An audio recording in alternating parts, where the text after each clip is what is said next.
Alors, on est parti. Salut, salut Guy. Bonsoir Warren, comment tu vas? Ça va, ça va, ça va. Tranquille, tranquille. On va essayer de. Voilà. Alors, comme je disais, aujourd'hui, on va parler un peu d'une thématique qui est assez importante. OK, Et là, je vais un peu on va dire ça comment? Je vais un peu aller te challenger un peu sur une thématique. OK, Et en vérité, ce qui se passe, c'est que, comme je te disais, c'est que j'ai envie un peu qu'on parle un peu de la nécessité importante qui est entre le fait que, alors moi, je pense clairement que si les Africains veulent s'en sortir, si les Africains veulent, changer leur narratif avec, l'Occident, avec le monde en général, moi, comme je te disais en inbox, c'est que je pense qu'il est important que les Africains reviennent à leurs origines. Est-ce que tu vois un peu? OK. Ça, c'est mon avis, mais le but de la démarche ici, c'est que tu me challenges un peu dans mon avis aussi parce que faut qu'on essaye d'en discuter et de trouver un peu le juste milieu et on compte sur vous qui êtes dans les commentaires pour donner le reste de vos conclusions, en fait. Ouais. Alors, Guy, est-ce que tu peux te présenter d'abord pour les gens qui vont te découvrir ce soir? Bien évidemment, bonjour ou bonsoir à tous, c'est selon l'heure à laquelle vous pourrez, regarder, n'est-ce pas, ce live. Mmh. Moi, c'est Guy, voilà, je suis Zendonki Rostan, je suis gabonais, Mmh. voilà, je suis aussi, chrétien Mmh. et je vis aux États-Unis depuis pratiquement 9 ans déjà. Yeah. Donc ça, c'est un peu, me connaître. Je ne vais pas peut-être rentrer dans les détails. Heu Je vis dans l'État du Nebraska précisément, Mmh. avec Warren que vous pouvez voir avec moi aujourd'hui et c'est un plaisir pour moi de partager ma connaissance avec vous. OK, OK, excellent. Alors, Guy, qu'est-ce que tu fais dans la vie? Bon, dans la vie, je vais à l'école Mmh. et je suis aussi travailleur au niveau des États-Unis Mmh. et en même temps aussi, je me lance dans l'entrepreneuriat parce que, j'ai compris que, si je veux être financièrement libre, Mmh. je ne peux pas me contenter, n'est-ce pas, de mon emploi. Et je suis quelqu'un qui aspire à des grandes ambitions. Donc, c'est ce que je fais pour le moment. Je travaille et je vais à l'école et j'essaye de me lancer. OK, intéressant, intéressant. Alors, comme on disait, aujourd'hui, là, on rentre directement dans le pied un peu du sujet. OK, C'est le fait que, alors, moi, je pense clairement que les Africains, alors, premièrement, je vais d'abord un peu essayer d'abord de planter le décor. OK, La vérité, c'est que qu'est-ce qui m'emmène à avoir un tel raisonnement pareil? C'est parce que moi, je pense que nous, les Africains, on a beaucoup de potentiel, tu OK. vois? On a beaucoup de potentiel, on sait faire beaucoup de choses, Très vrai. mais le problème, c'est que malheureusement, j'ai comme l'impression que on ne puise pas assez dans notre histoire. On ne puise pas assez dans notre histoire et je trouve que quelque part, c'est un problème. C'est un problème parce que on n'arrive pas à s'affirmer aux yeux du monde parce que malheureusement, je pense clairement que nous, les Africains, on est démembrés, Mmh. sans sur le plan, économique déjà pour commencer, mais on est aussi démembrés sur le plan spirituel, en fait, parce qu'en vérité, on va dire quoi? On va dire que malheureusement, la majorité des religions qu'on a, ce sont, disons, entre guillemets, des religions importées. Mmh. Mais dans ce contexte-là, comment est-ce qu'on veut s'affirmer aux yeux du monde si on n'est même pas d'abord capable d'assumer notre propre identité? Quel est ton avis sur la question? Bon, déjà, il faut savoir que, si on dit qu'on doit faire un retour, Mmh. n'est-ce pas, aux sources, comme tu as dit, c'est qu'on a peut-être remarqué qu'il y a un problème. Mmh. Parce que souvent, c'est quand il y a des problèmes, quand il y a des difficultés, c'est là où on reconnaît la nécessité de changer ce qui ne va pas. Mmh. Il y a une expression qu'on utilise souvent dans le monde: «On ne change pas l'équipe qui gagne». Mmh. Mais l'équipe qui ne gagne pas, on doit la changer. Mmh. Donc, ma première question sera de savoir pourquoi on veut changer ce qui est là Mmh. et on a vu qui, utiliser ce qu'on veut utiliser et réussir. Parce que je pense que le plus important ici, c'est on cherche la réussite. Mmh. On veut voir qu'est-ce qui peut faire prospérer, notre nation, ce qui peut faire en sorte qu'on va vers cet essor, Mmh. comme on utilise communément au Gabon. Ouais. Donc, pourquoi changer? On a vu qui a pris ce chemin et réussir. Les entrepreneurs disent souvent qu'on ne change pas la roue. Mmh. Donc ça veut dire que tu suis ce qui est là et tu amènes ta touche. Donc pourquoi ce retour maintenant? Qu'est-ce qui ne va pas? Ou, vous avez vu qui essayer? certains processus que vous voulez suivre. Mmh mh. Donc c'est ça ma question. Pourquoi changer? Est-ce qu'il y a quelque chose qui ne va pas? Ou encore, est-ce que vous avez vu quelqu'un qui a pris ce chemin et qui a Mmh. réussi, au fait? Mais justement, c'est une bonne question que toi tu soulèves là. C'est que alors, moi je te prends un exemple simple. Quand je dis par exemple que, il faut que nous les Africains, on revienne à notre identité, je te prends un exemple simple. Par exemple, je te prends le côté des Asiatiques, par exemple, Mmh mh. et là on va parler par exemple entre les Chinois ou les Indiens. C'est-à-dire, regarde, je te donne un exemple simple. La dernière fois, j'étais dans un magasin, c'est quoi? Entre les magasins, entre les Chinois et tout ce qui va, quelque chose comme ça. Mmh mh. Mais le truc, c'est que j'ai vu à l'entrée du magasin, il y avait un hôtel. Mmh. Il y avait un hôtel, là où il y avait leur représentation Mmh mh. et des espèces d'offrandes Yeah, à l'entrée de l'hôtel. je connais un peu, yeah. Tu vois un peu? Mmh mh. C'est-à-dire, quand j'ai vu ça, je me suis dit: «Mince!» mais la même chose, si on refait la même chose dans le contexte africain, tu vois un peu? Mmh mh. Et qu'on voit par exemple dans un store africain, dans un magasin africain, on voit par exemple une petite, hôtel comme ça là, à l'entrée du magasin. Mmh La première chose que les gens vont dire, c'est: «Ça, c'est la sorcellerie». mh. Tu vois un peu? C'est-à-dire, on va directement dire que voilà encore quelqu'un qui est en train de faire la sorcellerie. Ça, c'est Mmh mh. quoi maintenant qu'il est en train de faire là? Mmh Mais mh. alors que chez l'asiatique là, quand on rentre, c'est normal en fait, parce Mmh mh. qu'on part du principe qu'il est en train de, heu, reconnaître cette divinité. Yeah. Mais pourquoi nous les Africains, on a ce côté-là de ne pas affirmer qui on est? Et j'ai envie d'aller plus loin en disant que pourquoi on a toujours tendance à vouloir aller se cacher chez les autres? Mmh. Et c'est vraiment ça ma question, parce que je réalise qu'on est dans un monde là où tout le monde, enfin, j'ai envie de dire, les gens qui sont conscients des enjeux Hein, hein. sont en train de comprendre la nécessité de se dire qu'aujourd'hui dans le monde, dans le village planétaire dans lequel on est, Mmh mh. c'est tu m'apportes quelque chose, je t'apporte quelque chose. Et moi, quand je t'apporte quelque chose, je t'apporte aussi avec qui je suis, en fait. Hein, hein. Et moi, ce qui me dérange, c'est que nous, les Africains, aujourd'hui, quand je parle de fait d'être démembré spirituellement, tu vois un peu, Hein, hein.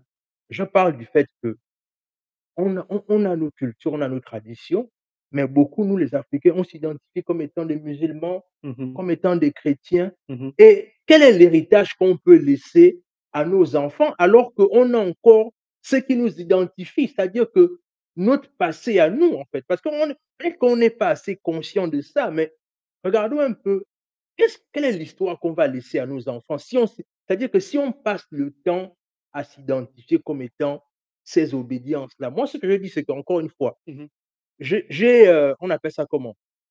Je prie, je vais à l'église quand je peux, Mmh mh. mais je me définis comme étant ce croyant-là qui a une conscience africaine. Est-ce que tu vois un peu? OK.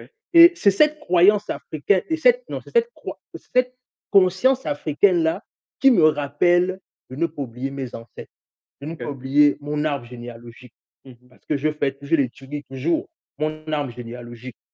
Et quand je parle même d'arbre généalogique, Mmh quand je mh. lis la Bible, c'est-à-dire même la Bible même, Mmh mh. c'est-à-dire si on parle des références, c'est-à-dire encore une fois, peut-être que les gens ne voient pas ça, Mmh mh. mais la Bible même nous montre l'importance de savoir l'identité de la personne. OK. C'est-à-dire même quand on lit le livre de la Genèse, on commence à parler de l'histoire de Jésus jusqu'à David et cetera. Tu vois un peu? Mmh mh. C'est-à-dire on montre bien sa généalogie. Mais aujourd'hui, combien d'Africains sont capables De donner leur de te donner leur arbre généalogique? pas très beaucoup. Hein? Parce qu'eux, leur tendance, c'est: «Non, je suis oh ma nation, c'est Jérusalem». Est-ce que tu vois un peu? Hein, Et du hein. coup, on est en train de perdre cette histoire, alors même que la Bible même est en train de nous montrer l'importance de la généalogie. Encore que la généalogie, c'est pas le fait d'être chrétien qui fait en sorte que quelqu'un ne puisse pas connaître son arbre généalogique. Ton arbre généalogique, normalement, est légué par la famille. Hein, hein. C'est-à-dire ton père, ta mère, tes aïeux, ce sont eux qui te disent, voilà, ton grand-père, c'était X. Mmh mh. Parce qu'il y a des chrétiens qui connaissent leur arbre généalogique. Je peux donner mon arbre généalogique Mmh mh. et en ce qui concerne ce que tu as dit, tu es allé dans un restaurant, voilà, peut-être chinois ou bien hindou Mmh mh. et tu as vu un hôtel qui était placé là. Et donc là, peut-être, c'est un Chinois qui pratique cette religion-là. Mmh. Parce qu'il y a certains, restaurants chinois, il y a les Chinese buffet ici, Mmh. où il n'y a pas ça. Mmh. Donc ça dépend, de la croyance de la personne. Yeah. Maintenant, est-ce que, le fait d'afficher, au fait, ta croyance, est-ce que c'est ce qui fait en sorte que tu reconnaisses tes appartenances? Est-ce que c'est ce qui nécessairement, montre que tu es quelqu'un de pratiquant? En Afrique, la majorité, ils sont chrétiens. Bon, on va prendre le je vais déjà dire quelque chose ici, là. Vous Mmh. allez remarquer que mes exemples seront plus basés sur le Gabon et les États-Unis. Mmh. Le Gabon, pourquoi? Parce que c'est le pays qui m'a vu naître, c'est le pays dans lequel j'ai été, plus de 20 ans, et aux États-Unis parce que c'est le pays où je suis depuis près de 9 ans. Mmh. Donc, je veux m'appuyer sur les pays que je maîtrise un peu plus. Mmh. C'est vrai que l'Afrique, comme on le dit toujours, le problème c'est au Gabon, c'est au Cameroun, c'est au Congo, Bien sûr, mais il bien est sûr. mieux de s'appuyer sur, là où tu as été concrètement. Mmh.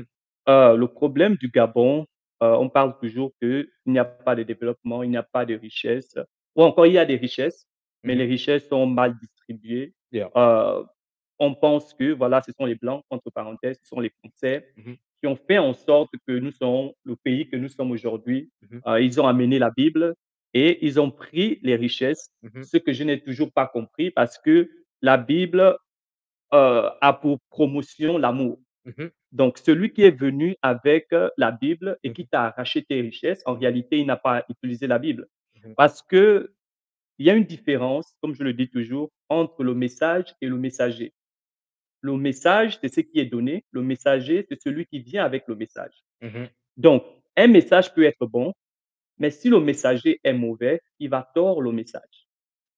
Si on dit aujourd'hui que c'est la France qui est venue, n'est-ce pas, avec la religion pour piller nos richesses, Mmh. la première question que je me pose, c'est: le christianisme ne vient pas de la France. Donc même les Français eux-mêmes, ils ont adopté le christianisme comme le Gabon a adopté le christianisme. Donc en réalité, utiliser ça comme prétexte, c'est comme j'appelle ça vraiment prétexte, c'est un faux prétexte. Mmh. Et il y a de cela 7 ans, on disait qu'au Gabon, si les choses n'avancent pas, c'est à cause de la France, c'est à cause du christianisme. Mais on a vu en 2 ans, depuis la transition, les routes qu'on disait qu'on n'arrivait pas à construire à cause de la France, les écoles qu'on disait qu'on n'arrivait pas à construire à cause de la France, les bourses qu'on n'arrivait pas à payer à certains enfants à cause de la France et le christianisme, les retraités qu'on n'arrivait pas à payer à cause de la France et le christianisme. En 2 ans, tout cela a été fait. Et donc là, on comprend qu'en réalité, ce n'était pas un problème de religion, ce n'était pas un problème de la France. C'était un problème de gestion de ceux qui étaient là, qui abusaient de ce qu'on les a donnés. Donc, en réalité, est-ce que le problème se situe en réalité au niveau de nos croyances? Ou encore ça se situe au niveau des personnes qui nous gouvernent? Donc, c'est ça ma question. Est-ce que le problème réellement se situe au niveau de nos croyances Mmh. ou encore ça se situe au niveau de la mentalité de ceux qui nous gouvernent? Parce que, je vais prendre un exemple. Mmh. La majorité de pays que 80% d'Africains immigrent, ce sont des pays à forte démographie chrétienne. Je prends les États-Unis. Les États-Unis a plus de 68% christianisme. C'est un pays dans lequel beaucoup d'Africains immigrent. Je Mmh. prends la France et a 49% chrétienne. Et eux aussi, ils ont adopté le christianisme comme le Gabon, c'est-à-dire la souche même du christianisme n'est pas français. Mmh. Donc, de la même manière que la France a adopté le christianisme et l'Italie, qui est à 74% chrétienne, a adopté le christianisme, que les États-Unis, que l'Espagne, les pays dans lesquels nous allons tout le temps, que nos frères africains se tuent pour aller, ils Mmh. sont chrétiens. Qu'est-ce qui fait la différence que dans ces pays-là, Mmh. qui sont chrétiens, euh, ils puissent avoir un développement et du progrès, et chez nous, au Gabon, nous Mmh. sommes aussi chrétiens comme les autres, Mmh. mais eux, ils ont un progrès. Bah, je vais te répondre simplement en te disant, mais la vérité, c'est que comme tu s enfin, je vais dire quoi? Je vais dire que comme tu es conscient du fait que l'évangile qui a été prêché en Afrique n'a pas été la même que ce que les occidentaux ont reçu. Pourtant, nous utilisons tous la même Bible. Mais oui, mais c'est-à-dire, bon, là encore, là, on parle de même Bible, mais encore que, Mhm. quand on parle un peu avec tout ce qu'il y a comme, tout ce qu'on dit comme traduction et tout ce qui va avec les traductions, donc c'est clair que quelque part le message, quelque part, il y a eu beaucoup de transformations, mais OK. c'est une question pertinente. C'est-à-dire, moi je reste convaincu que l'évangile qui est arrivé dans les pays occidentaux Mmh mh. et l'évangile qui a été prêché en Afrique n'est vraiment pas la même. Je m'explique. OK.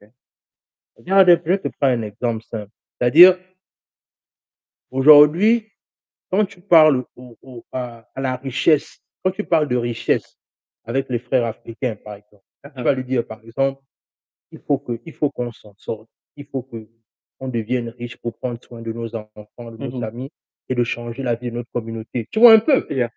Là, le discours de certains qui sont déjà très chrétianisés, eux, ils vont te dire que non.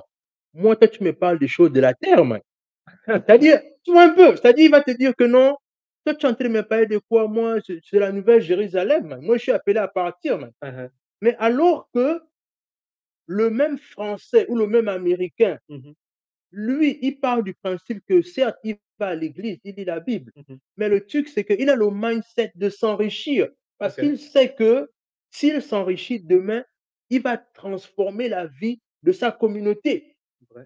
Regarde un peu encore, je te donne un exemple simple, c'est-à-dire, au P et quand je te dis ça vraiment, je te dis ça vraiment en toute humilité, Hein, hein. c'est-à-dire que je réalise même que quand on parle même, par exemple, de mariage, par exemple, Mmh mh. il y a beaucoup de frères et sœurs qui sont complètement convaincus que et ensuite, ils vont se dire que non, le mariage, c'est pas pour moi.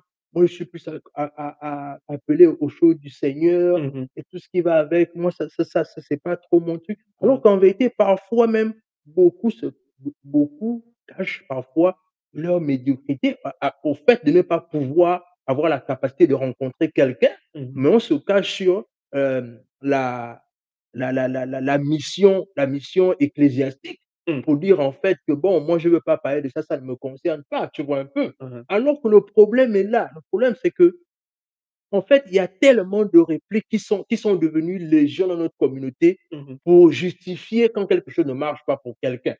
OK. C'est-à-dire, au lieu de chercher à comprendre, c'est-à-dire que quand je viens te voir, je te dis que frère, Mmh mh. cherchons à créer des business et qu'on va s'enrichir, on va changer même la vie du pays. Parce qu'en vérité, ce que les gens ne comprennent pas, c'est que quand on devient riche comme ça là, OK. on devient non seulement un appui pour le pays dans lequel on est, Mmh. parce qu'on transforme la vie de la nation. Est-ce que Dieu n'est pas dans ça? Mais le problème, c'est que beaucoup de frères vont justifier le fait que, oh, ça sont les richesses de ce monde, Hein, hein. encore une fois, alors que l'Américain, le Chinois, l'Italien, lui, Mmh va mh. comprendre l'importance de s'enrichir. Mmh Parce mh. qu'il va partir du principe qu'effectivement, je peux donner de l'emploi aux gens dans le pays. Hein, hein.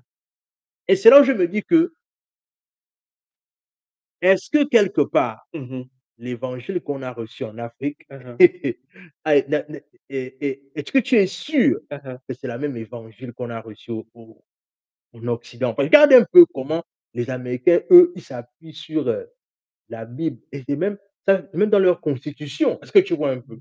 Mais ils n'ont pas oublié la nécessité de se dire que Mmh oui, mh. on croit, on prie, mais il faut également le travail. Mmh. Et peut-être c'est ça le véritable problème. Le problème, c'est que nos frères, quand il faut aller travailler, Hein, hein. on part prier. OK. C'est vraiment moi ce que je pense. C'est-à-dire que j'ai comme l'impression que Mmh mh. on a relayé le fait que, bon, je vais juste prier et Dieu fera le reste. OK. Je pense que c'est la culture parce qu'en réalité, comme je te disais, Mmh mh. on a la même Bible. J'ai la Bible en français, j'ai la Bible en anglais, j'ai la Bible en espagnol. Ce qui change au fait, c'est la culture. La culture américaine et la culture africaine, la culture française est différente. Mmh mh. Comme tu l'as dit, un chrétien africain, gabonais, après avoir prié, après l'église, il va à la maison pour dormir. Mmh mh. Le lendemain, il va à la fonction publique, il est calé. Mmh mh. Mais un chrétien américain, à cause de la culture américaine, c'est quoi la culture américaine? On a ce qu'on appelle the American dream, Mmh mh. c'est-à-dire tu dois vivre une vie, immense, tu dois te procurer de l'argent, tu dois créer de la richesse. Mmh mh. Ça fait en sorte que lui, avec la culture qu'il a, bien qu'il soit chrétien, Mmh mh. après l'église, il va oui, il doit créer du business. Mmh mh. Et je peux le dire parce que j'ai été à l'église au Gabon Mmh et mh. je suis à l'église aux États-Unis. et je vois comment les mentalités sont différentes. Mmh. Ce qui change un pays, ce n'est pas la religion. Ce qui change un pays, c'est la mentalité et la culture. Parce que ici aux États-Unis, tu vas par exemple voir, même quelqu'un qui n'est pas chrétien, pour qu'il prenne ta chose, c'est difficile. Tu vas commander quelque chose en ligne, Mmh. on vient te déposer la chose devant ta porte, ça peut dormir là pendant 3 jours. Ton voisin, il n'est pas chrétien, mais il n'a pas dans l'esprit de venir voler. Mais au Gabon, tu déposes ta chose 2 minutes seulement, c'est déjà parti. Donc en Afrique, on a ce qu'on appelle on aime mettre le tort sur les gens, en fait. On n'aime pas accepter nos responsabilités. C'est le même évangile qu'on a partout, mais notre mentalité en Afrique, c'est une mentalité qui ne se pousse pas vers l'avant. Ici, en Europe, ou en Occident, bien que je sois chrétien, Mmh. mais je travaille aussi. Bien que je sois chrétien, je dois investir. Et donc, en Afrique, il y a certains chrétiens qui l'ont compris. Je vais prendre quelqu'un au Nigeria, je ne vais pas citer le nom de ce grand pasteur. Mmh. Il a tout un quartier, presque tout un quartier, c'est que les chrétiens qui vivent là-bas, c'est lui qui a investi et il est dans l'investissement. C'est ça aussi le christianisme. Le christianisme que tu dis qu'on a prêché au Gabon, je vais prendre l'exemple du Gabon, Mmh. les personnes qui sont venues, une fois de plus, comme j'ai dit, il y a une différence entre le message et le messager. Mmh. Peut-être que ceux qui sont venus avec le message, ils avaient un but. Le but, c'était: «On est venu pour vous piller vos richesses». Mais comment on peut le faire? On va utiliser la force comme ils ont fait, l'intelligence, mais si on peut aussi utiliser la Bible pour des fins, pour des gains, on Mmh. va utiliser la Bible. Parce que souvent je dis: «Comment quelqu'un est venu vous dire, heureux les pauvres, car ils vont hériter le royaume des cieux, les choses, la richesse, c'est pour la terre», mais cette personne est en train de s'enrichir. C'est ça, c'est ça. La question que tu pourrais te poser, c'est: «Mais tu me prêches que pour aller au ciel, je dois laisser la richesse, mais comment toi tu es en train de t'enrichir? Tu ne veux pas aller au ciel?» Donc quelque part, comme je dis, Mmh. c'est une histoire qu'on raconte. Je ne suis pas à 100% d'accord. Je ne crois pas réellement que, heu, ils sont venus avec la Bible pour prendre. Pourquoi? Parce qu'aujourd'hui, on a ce qu'on appelle des missionnaires. Toi-même, tu es ici aux États-Unis, tu vois comment les chrétiens se comportent ici. Ils prennent soin des gens. Mmh. C'est-à-dire, tu n'as pas un local, les chrétiens te logent. Tu n'as pas d'argent pour aller à l'école, les chrétiens payent ton école ici. Et on a ce qu'on appelle des missionnaires, comme je disais tantôt, des personnes qui quittent ici Mmh. pour aller aider, même pas des chrétiens, aller aider des personnes, des populations dans des endroits reculés, Mmh. tels qu'en Asie ou en Afrique, sans demander un seul rond. C'est-à-dire, les gens cotisent ici leur propre argent Mmh. et ils vont en Afrique aller construire des hôpitaux, aller construire des pompes. Et la question que je me pose, c'est comment 2 personnes sont venues avec un même message, Mmh. l'autre a prêché l'amour et l'autre a prêché la haine? Ça veut dire qu'il y a un problème. Ça veut dire qu'il y a l'un des 2, quelqu'un n'a pas vraiment accompli la mission parce que les chrétiens français qui sont allés, on dit qu'ils ont pillé, Mmh. mais il y a des chrétiens français aujourd'hui qui vont en Afrique pour apporter, de l'aide, sans recevoir quelque chose en retour. Et quand ils reviennent pour donner le témoignage aux autres Français qui sont en France, que voici, quand on est allé là-bas, il y avait des enfants qui étaient affamés, on les a nourris, l'argent que vous nous avez donné, voici ce qu'on a fait. Les chrétiens se réjouissent. Un chrétien qui ne connaît même pas l'Afrique, qui ne connaît pas, mais il se réjouit du fait que son argent a pu participer au fait qu'on prenne soin de quelqu'un. Et c'est ça le vrai message. Le message de la Bible, c'est l'amour. Le message de la Bible, c'est: prie pour tes ennemis. Donc, ce qui veut dire que même si les Français qui Mmh. étaient partis au Gabon avaient même pour ennemi le Gabon, en Mmh. réalité, ils ne devaient pas faire ce qu'ils ont fait parce que la Bible dit: tu dois même prier pour tes ennemis. Donc, quelque part, je me dis, c'est la mentalité, au fait. La mentalité africaine, c'est Mmh. la mentalité qui ne veut pas pousser plus loin. Et quand il ne veut pas pousser plus loin, il accuse l'autre. C'est la France, c'est la religion. Or que la majorité des pays dans lesquels nous tous, on aspire, nous qui sommes ici aux États-Unis, les États-Unis est le pays où il y a plus de chrétiens dans le monde entier. Et les États-Unis n'a pas pour fondation souche le christianisme. L'Italie que vous allez tous les jours, que vous vous tuez pour aller, ils sont à 74% chrétiens, mais ils n'ont pas pour christianisme souche. Maintenant, qu'est-ce qui fait la différence? Que eux, malgré qu'ils sont à forte population chrétienne, Mmh. ils construisent, ils font des grandes choses. Et nous sommes aussi à forte population chrétienne, on ne fait rien. C'est notre mentalité. On a une mentalité d'esclavage. Beh, justement, le truc, c'est que Mmh mh. tu as dit quelque chose d'intéressant là où tu parlais des missionnaires. Mmh mh. Mais moi, je vais te dire, est-ce que tu ne penses pas que les époques ne sont plus les mêmes? C'est-à-dire qu'aujourd'hui, Mmh mh. on est à l'ère là où aujourd'hui il y a ce côté-là où on va dire quoi? On dit qu'aujourd'hui les missionnaires occidentaux vont maintenant en Afrique comme ils veulent, ils reviennent, ils font des dons et tout ce qui va avec. Mais n'oublie pas une chose, c'est que l'histoire nous rappelle un peu la lettre de Léopold II. Je ne sais pas si tu as lu la lettre de Léopold II, OK. c'est-à-dire quand il fallait, diviser le gâteau qu'on appelle Afrique, Mmh mh. c'est-à-dire les missions des on va dire ça comment? Des missionnaires n'étaient plus la même. OK. Voilà pourquoi je te parle à un moment donné, les contextes, c'est-à-dire que je comprends le fait qu'aujourd'hui les époques peuvent être différentes, OK. mais il faut pas oublier que la première mission de l'évangile en Afrique, Mmh mh. c'était de nous piller. Il faut pas oublier ça. Et donc c'est pourquoi j'ai dit, il y a Hein une hein. différence entre le message et le messager. Parce Yeah, que yeah. l'évangile, elle demeure la même, Mmh. c'est-à-dire la parole de Dieu nous a toujours prêché l'amour. Donc Yeah. si quelqu'un est venu avec l'évangile et il t'a pillé, il a mal utilisé ça. Aujourd'hui, ça existe toujours en Afrique et dans le monde. Il y a certains pasteurs qui utilisent la Bible pour voler des sous. Bien sûr, bien sûr. Est-ce que maintenant on va accuser que c'est la Bible qui est mauvaise? Non, ce sont eux qui utilisent ça d'une mauvaise manière. Mmh. Le couteau est fait pour préparer. Si tu prends un couteau, tu donnes ça à maman, elle va te faire des pâtisseries. Hein hein. Mais tu prends le même couteau, tu donnes ça à un dos, il va tuer les gens. Est-ce qu'en réalité, c'est le couteau qui est mauvais ou bien c'est l'utilisateur du couteau? Et c'est ce qui se passe au fait en Afrique, c'est que ce qui s'est passé en Afrique, c'est que ceux qui sont venus, ils sont venus avec des mauvaises intentions.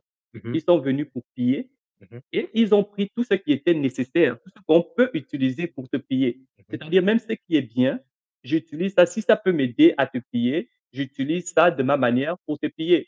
Et je dis souvent aux gens, la Bible est construite de telle manière que si je veux te voler, moi qui suis là, si je veux te voler avec la Bible, je Mmh. connais les versets bibliques que je peux utiliser pour Mmh. mon gré, qui va faire en sorte que tu me donnes de l'argent.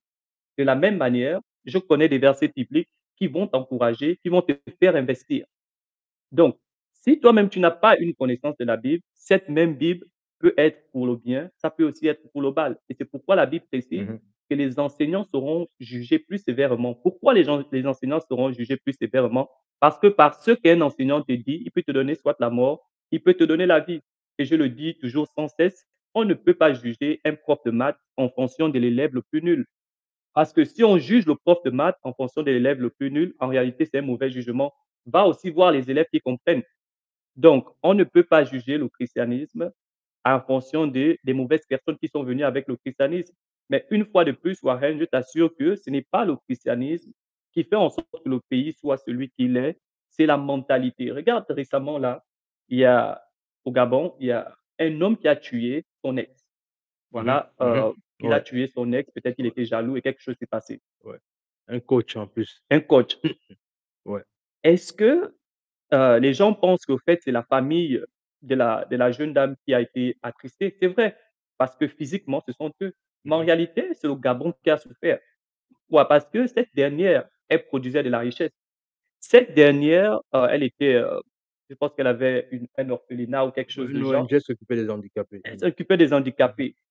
Si elle n'a pas laissé, quelqu'un qui pourrait la succéder, Mmh. cette entreprise va couler. Et qu'est-ce qui va se passer? On aura encore des chômeurs. Et qu'est-ce qu'ils vont faire? Ils vont aller faire les meetings. Tu vois un peu? Et Mmh. donc, en réalité, ce qui tue l'Africain, c'est la mentalité. L'Africain, sa compétition, c'est avec la personne qui est autour. Je m'explique. En Afrique, on cherche à être meilleur de la famille, on cherche à être meilleur de son clan, Mmh. on cherche à être meilleur dans le quartier, meilleur de l'équipe. Au fait, on cherche à être meilleur que la personne qui est immédiatement. Qu'est-ce que ça fait? Ça fait en sorte que si j'ai envie d'être meilleur que Warren et que je sais que Warren, en réalité, il est meilleur que moi, je vais chercher à tuer Warren parce qu'une fois que Warren meurt, c'est moi qui deviens numéro un. Tu vas entendre dans l'équipe nationale qu'on a lancé quelqu'un le fusil nocturne parce que je sais que si tu es blessé, Mmh. c'est moi qui vais prendre ta place. En tant l'Américain, l'Asiatique, l'Européen, c'est pas comme ça qu'ils font leur compétition. Eux, ils font la compétition pour être les meilleurs dans le monde, pas le meilleur du quartier, pas le meilleur de la famille. Ça fait en sorte que Mmh. quand tu veux être le meilleur du monde, ça va te pousser à travailler davantage. Et je prends souvent cet exemple. Tu vas voir Samsung et iPhone. Tu ne vas jamais entendre, je dis bien jamais entendre que Samsung est parti chercher à boycotter iPhone. Mmh. Ce qu'il va faire, c'est quoi? Quand iPhone fait sortir iPhone 5 qui a 2 caméras, Samsung va faire sortir Samsung 24 qui a 3 caméras. Quand iPhone voit ça comme ça, il dit: «Oh, lui aussi fait sortir iPhone 17 qui a 3 caméras qu'on peut tourner comme ça et quand tu filmes, c'est bien». Quand Samsung voit ça, lui aussi cherche à créer quelque chose de meilleur. Et donc la compétition entre les 2, c'est de créer un meilleur produit qui bénéficie la population parce que Mmh. quand ils font ça, au fait, on reçoit des produits meilleurs. Mmh. Mais eux-mêmes aussi, ils bénéficient parce qu'ils créent de la richesse et ils ont plus des customers, qu'on appelle en Les français, clients. des clients. Mmh. Mais en Afrique, tu entends que ton voisin ou bien la tante de tel voit le fils de l'autre réussir. Qu'est-ce qu'elle va faire? Elle va aller faire le maraboutage pour que tu ne réussisses pas. Mais ce qu'ils oublient, c'est que c'est un talent que le pays perd. Et donc, ne fais jamais la compétition avec les personnes qui sont dans te ton entourage immédiat. Sinon, Mmh. quand quelqu'un parce qu'il y a toujours quelqu'un qui sera plus grand que toi. Que tu le veuilles ou pas, il y a toujours quelqu'un qui sera plus grand que toi. Mais si cette personne, tu peux l'atteindre facilement, c'est pas bon. C'est mieux de viser quelqu'un que tu ne peux pas atteindre. Comme ça va te pousser à travailler davantage. Mmh. Au lieu de, heu, vouloir tuer la personne, Mmh. cherche à travailler davantage. Et la Bible nous parle de cela dans Genèse 4 au verset 8. On nous dit que Caïn avait tué son frère Abel parce qu'il était jaloux de lui. Mais ce que tu oublies, c'est que Caïn, même si tu tues Abel, tu ne deviendras jamais Abel. Mais tu es toujours Caïn, mais un Caïn maudit. Parce qu'après que tu aies tué ton frère, il y a son sang qui est sur ta tête. Donc ne cherche jamais à faire la compétition avec ton frère, mais cherche à travailler davantage. Et je veux m'arrêter là pour dire qu'en réalité, ce qui tue l'Africain, ce n'est pas d'abord la religion, ce n'est pas d'abord euh, les religions importées, mais c'est notre mentalité, la manière de faire, la culture. On fait la compétition entre nous et ce genre de compétition, ça ne peut jamais aboutir. Quand un Africain crée quelque chose, c'est pour dominer son voisin. Quand un Africain crée quelque chose, c'est pour être le plus célèbre du village. Mmh. Mais quand un Européen asiatique, il crée quelque chose, c'est pour dominer le monde. Et il y a une expression qu'on utilise dans le monde, c'est la loi de la jungle. Qu'est-ce qui veut dire la loi de la jungle? La loi de la jungle, ça veut dire celui qui est plus fort, celui qui est plus intelligent, celui qui mange les autres. L'Africain, quand il crée quelque chose, c'est juste pour son alentour. Il ne vise pas le monde. Mais quand Steve Jobs fait iPhone, c'est un outil qui sait que ça va aller dans le monde. Et donc, si ça va dans le monde, tu vas dépendre de moi à un niveau ou à un autre. L'Africain ne crée pas la télévision, il ne crée pas le téléphone. Mais quand l'Européen crée le téléphone, ça va faire en sorte que toi, tu seras dépendant de lui Mmh. parce que tu aurais besoin du téléphone.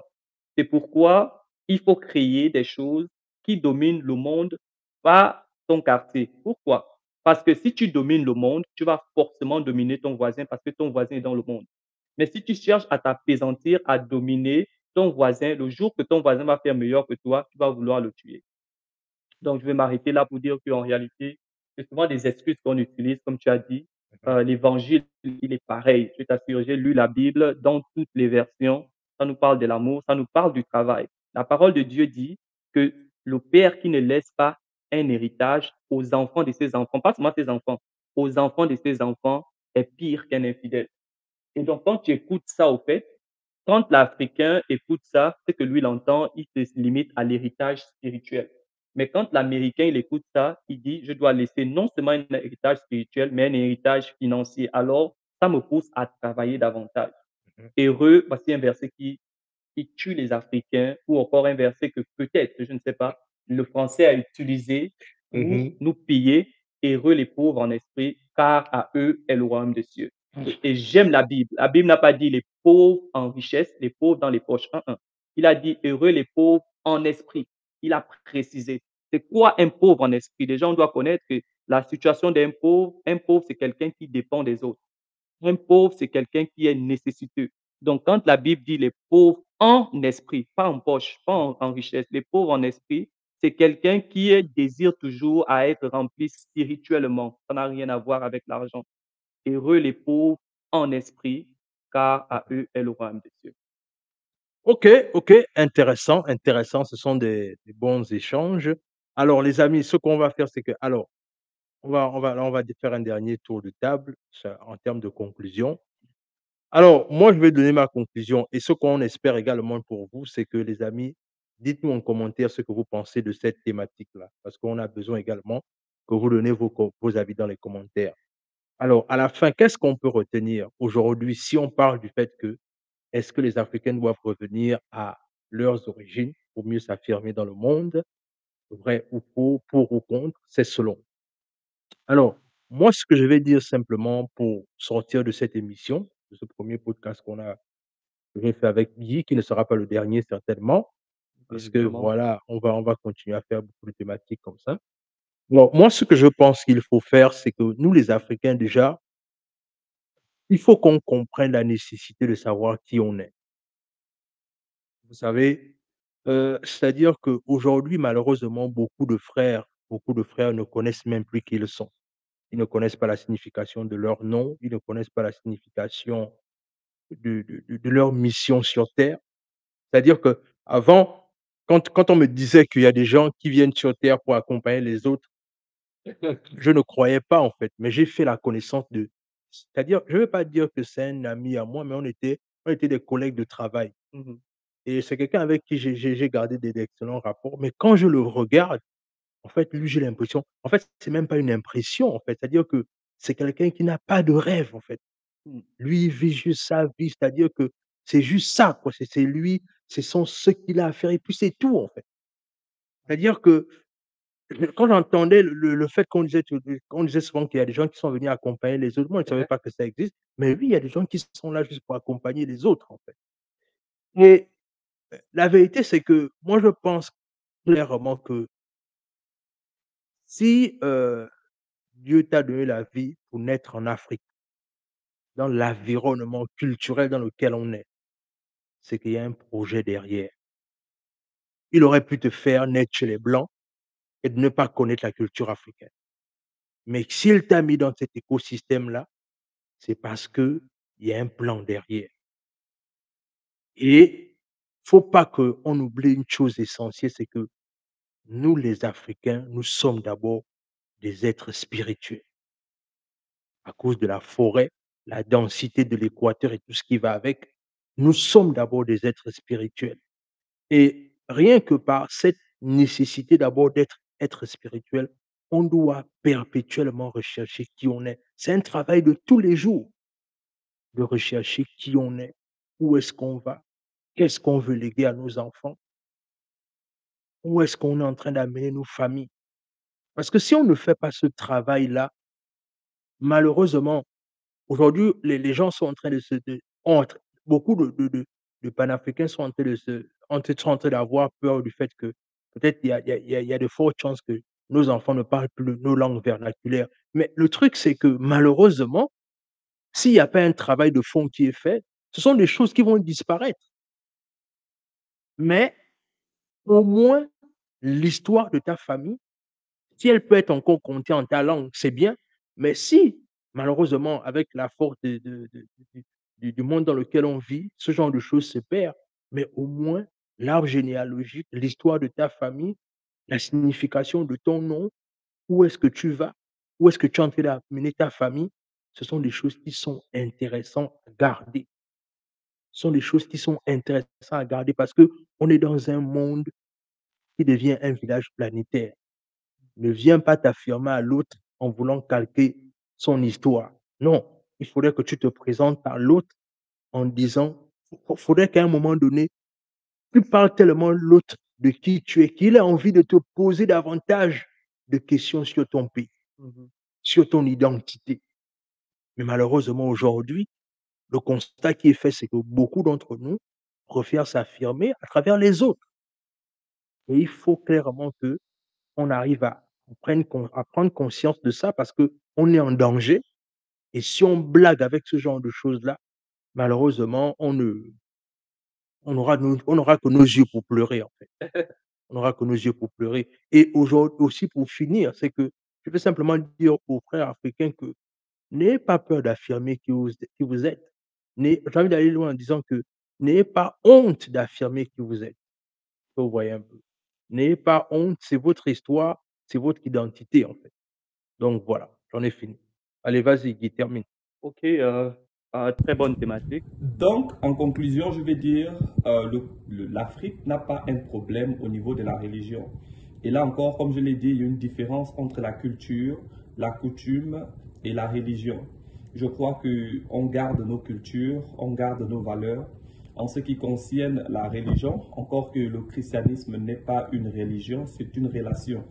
Ce n'est pas comme les autres religions qui cherchent à plaire Dieu, mais dans le christianisme, on a une relation avec Dieu. Le problème n'est pas au niveau de la religion. Parce que les pays dans lesquels on immigre le plus souvent, c'est-à-dire les États-Unis, l'Italie, la France, l'Espagne, tous ces pays, ils sont à forte démographique chrétienne. Le problème de l'Africain, c'est la mentalité. En Afrique, on fait la compétition entre nous, entre ton frère, entre ta sœur. Et on ne veut pas voir l'autre progresser. Mais dans les autres pays, ils font une compétition mondiale. Ils veulent être les meilleurs sur Terre. Tant que tu chercheras toujours à détruire, à boycotter ton frère, on restera toujours au même niveau. Donc le problème n'est pas au niveau du chrétien, n'est pas au niveau du christianisme. Le problème est au niveau de la mentalité, la manière de faire. Parce que le chrétien en Europe, le chrétien en Asie, après l'église, il veut aller travailler, il veut développer quelque chose. Mais le chrétien en Afrique, après l'église, il rentre à la maison, demain il ira au boulot. Il veut voir seulement son enfant progresser. Et là encore, je vois que ce n'est pas tous les chrétiens, mais la majorité des chrétiens en Afrique sont limités par leur mentalité. Donc c'est ce que je voulais dire pour conclure. Merci.